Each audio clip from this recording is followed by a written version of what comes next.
Rodolfo Friedman Alfaro anunció esta mañana que deja oficialmente de formar parte del movimiento Honor Colorado, liderado por el presidente Horacio Cartes. El gobernador señaló que el hecho de no haber acompañado el proyecto de enmienda impulsado por el oficialismo fue uno de los motivos que llevó al quiebre institucional en Guairá. ¿El propio Cartes facilitó eso porque no apoyan la reelección, Rodolfo? No, yo no voy a acusarle a nadie. O sea, no quiero ser irresponsable, pero sí ustedes saben quiénes son las personas principales que están detrás de todo esto, ¿verdad? Que hoy ya, antes a escondidas y hoy ya prácticamente asumiendo esa posición, que son personas muy importantes dentro del movimiento Honor Colorado.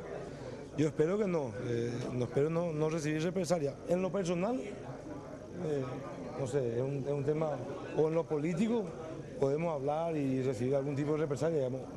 Lo que no quisiera que se traslade nuevamente a lo institucional, ¿verdad? Que usted deje de ser gobernador definitivamente. Y bueno, esa es una posibilidad cierta. Yo acabo de decir, el golpe de Estado aún no ha culminado.